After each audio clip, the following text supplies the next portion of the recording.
हमारे पास यहाँ पे सवाल आया है कि 5 साल में 10 लाख रुपए जमा करने हैं। कौन से म्यूचुअल फंड में इन्वेस्ट करें, कितना इन्वेस्ट करें, कैसे हो पाएगा या नहीं हो पाएगा। तो देखिए, हो क्यों नहीं पाएगा, जरूर हो पाएगा। आपका कोई भी गोल 5 साल के इन्वेस्टमेंट के लिए बहुत बड़ा गोल तो नहीं हो सकता। 5 साल में 10 लाख रुपए कोई घर बनाने के लिए जमा नहीं करता है, रिटायरमेंट के लिए जमा नहीं करता है। लेकिन हाँ, गाड़ी अगर खरीदनी हो तो गोल हो सकता है। कोई अगर बड़ा वैकेशन प्लान करना हो या फॉरेन वैकेशन प्लान करना हो, वो हो सकता है। तो ये सब चीजें गोल हो सकती है, जो कि 5 साल में 10 लाख रुपए अगर जमा करना हो तो इंसान गोल बनाता है।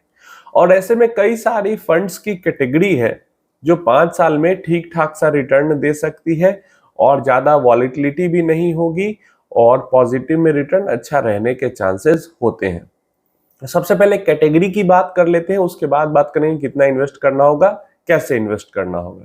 तो देखिए, कैटेगरी की जब हम बात करते हैं तो सबसे पहला तो सबसे फेमस सबसे पॉपुलर कैटेगरी ही आ जाती है, जो कि है फ्लेक्सी कैप म्यूचुअल फंड्स की category. Flexi cap mutual funds की कैटेगरी के अंदर 5 सालों तक इन्वेस्ट किया जा सकता है। 13 से 15% तक के रिटर्न भी मिल सकते हैं। 5 एक्सपेक्टेड रिटर्न, गारंटेड रिटर्न नहीं, एक्सपेक्टेड।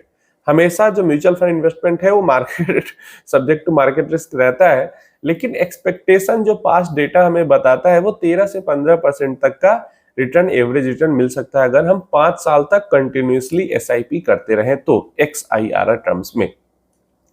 जो फ्लेक्सी कैप है 5 साल के टाइम पीरियड के अकॉर्डिंग थोड़ा सा सेफर साइड में रहेगा, और वहीं पे मल्टी कैप जो फंड है वो थोड़ा सा एग्रेसिव साइड में रहेगा। यहाँ पे थोड़ी सी वॉलिटिलिटी ज्यादा रहेगी।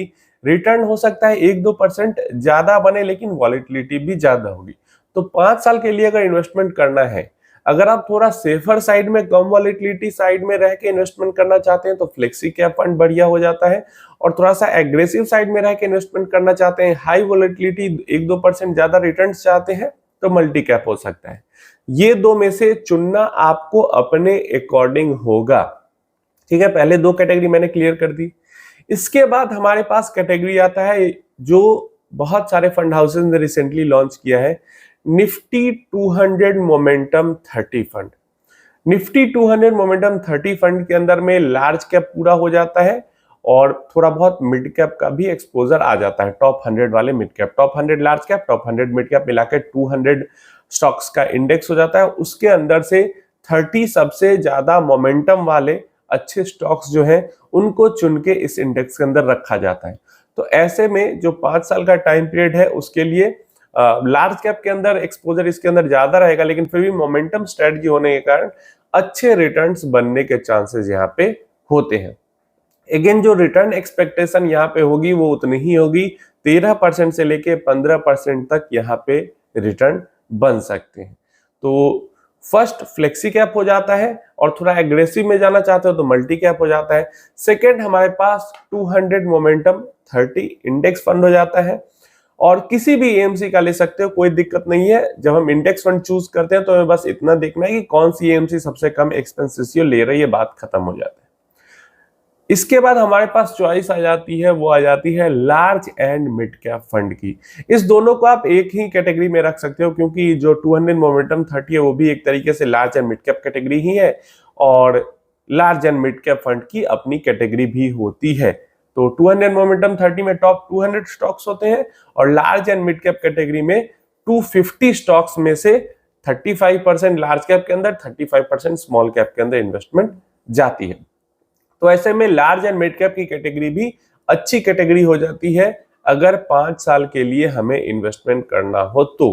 रिटर्न एक्सपेक्टेशन सेम रहेगी 13% टू 15% की, बेस्ड ऑन पास्ट डेटा। तो ये सब मेन कैटेगरी है जहां पे 5 सालों के टाइम पीरियड के लिए इन्वेस्टमेंट हम कर सकते हैं। इसके अलावा हमारे पास और भी कई सारी कैटेगरी आ जाती है, जैसे फोकस्ड फंड की कैटेगरी आ जाती है, यहाँ पे हमारे पास कॉन्ट्रा फंड की कैटेगरी आ जाती है, हमारे पास वैल्यू फंड की कैटेगरी आ जाती है। ये सारे फंड्स जो है ऐसी ही कैटेगरी में, मतलब ये सारे फंड्स की जो कैटेगरी है वो सेम ही है, और थोड़ा बहुत सबकी स्ट्रैटेजी में अंतर आता है। जैसे फोकस्ड फंड में सिर्फ 30 स्टॉक्स के अंदर इन्वेस्ट कर सकते हैं, वैल्यू फंड्स में वैल्यू स्टॉक्स चूज किया जाता है, कॉन्ट्रा फंड्स में कॉन्ट्रा बेट लिया जाता है।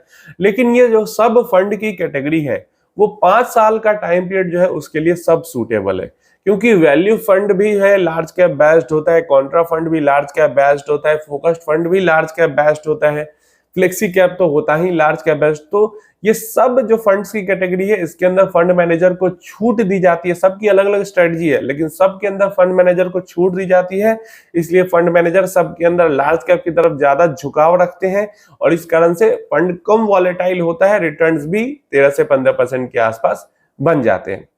पिछले 5 साल में ज्यादा रिटर्न बन गए हैं, लेकिन ऐसी एक्सपेक्टेशन मत रखो कि आगे भी 5 साल में उतना ही बनेंगे। जब लार्ज कैप हेवी पोर्टफोलियो आपका होता है, और 5 साल के लिए लार्ज कैप हेवी पोर्टफोलियो होना ही चाहिए, तो ऐसे में आपकी रिटर्न एक्सपेक्टेशन 13 to 15% रखनी चाहिए मैक्स। अगर ऊपर मिल जाता है तो उसको बोनस की तरह समझना चाहिए। समझ में आ गया? तो ये जो फंड्स है सारे, इनमें से चुन के इन्वेस्टमेंट करना है। हाँ, अगर 7 साल 8 साल का टाइम पीरियड रहता तो हम proper multi cap, proper mid cap, या यहाँ पे 500 मोमेंटम 50 या मिड कैप 150 मोमेंटम 50, इन सब के अंदर इन्वेस्टमेंट करते हैं। या 10 साल या उससे ऊपर रहता तो स्मॉल कैप, माइक्रो कैप, इन सब के अंदर भी इन्वेस्टमेंट करते। लेकिन उन सबको इसलिए हटा दिया गया है क्योंकि हमारे पास टाइम नहीं है ज्यादा वॉलेटिलिटी को झेलने के लिए। तो जितने भी फंड्स की कैटेगरी के मैंने नाम लिए हैं, इनमें से कोई भी उठा के इन्वेस्ट किया जा सकता है 5 इयर्स के इन्वेस्टमेंट के लिए। मेरा अगर पर्सनल, मुझे अगर करना हो पर्सनली, तो मैं 5 साल के लिए या तो एक फ्लेक्सी कैप फंड चुन लूंगा या तो एक मोमेंटम फंड 230 फंड चुन लूंगा। मुझे यही 2 फंड पसंद है अगर मुझे करना हो तो। क्योंकि कई लोग पूछते हैं कि आपको करना हो तो आप किस में करेंगे। समझ में आ गया? तो ये बेस्ट फंड की कैटेगरी हो जाती है। अब बात आती है कि हमें इन्वेस्टमेंट कितना करना होगा। तो देखिए, हमें जो है इन्वेस्टमेंट मिनिमम 12,000 रुपीज तो करना ही पड़ेगा मंथली। 12,000 रुपए, 12,500 रुपए अगर हर महीने इन्वेस्टमेंट हम करते हैं अगले 5 सालों तक, तो 10 लाख रुपए से ऊपर का कॉर्पस 5 साल बाद हमारे पास तैयार हो जाता है। यदि एसआईपी करनी है तो 12,500 रुपए हर महीने इन्वेस्टमेंट कीजिए अगले 5 सालों तक, इनमें से किसी भी कैटेगरी के अंदर। तो बहुत ज्यादा चांसेस होंगी, मतलब अब मार्केट अगर बहुत ही बुरा हो गया तो उसकी तो कोई गारंटी नहीं ले सकता, लेकिन अगर ठीक ठाक सा भी मार्केट रहा तो बहुत ज्यादा चांसेस होंगे कि 10 लाख रुपए से ऊपर जमा हो जाएंगे। अगर चाहते हैं आप कि नहीं मैं एक बार पैसे डाल दूं और छोड़ दूं, तो 5 लाख रुपए तो आपको इन्वेस्टमेंट करने पड़ जाएंगे। ठीक है, 5 लाख के आसपास आपको डालने पड़ेंगे, अगले 5 सालों में वो 10 लाख हो जाएगा। अब 5 लाख आप एक बार में डाल दो, या फिर 50-50 हजार करके बांट के डाल दो, या 1-1 लाख करके हर महीने बांट के डाल दो, और ऐसे करके 5 महीने या 10 महीने में आपके 5 लाख रुपए जमे हो जाएंगे, और अगले 5 सालों में वो जो पैसा है वो वहां पे 2 गुना होके 10 लाख रुपए हो जाएगा। तो यहाँ पे क्योंकि ज्यादा पैसा हमें इन्वेस्ट क्यों करना पड़ रहा है? क्योंकि हमारे पास टाइमिंग कम है। यही अगर हमारे पास टाइमिंग बढ़ जाता तो इसके आधा या उससे भी कम में भी हमारा काम हो जाता। अगर हमारा टाइमिंग और ज्यादा बढ़ जाता, जितना ज्यादा समय होगा हमारे पास, उतना कम इनिशियल इन्वेस्टमेंट हमें करना होगा। उम्मीद है इंफॉर्मेशन हेल्पफुल होगी। और भी कोई क्वेश्चन क्वेरी है तो पूछ लेना। बहुत सारे लोग कम समय के इन्वेस्टमेंट के लिए पूछ रहे थे, तो ये जो स्ट्रैटेजी है वो कम समय के इन्वेस्टमेंट के लिए इन माय ओपिनियन बहुत सही है।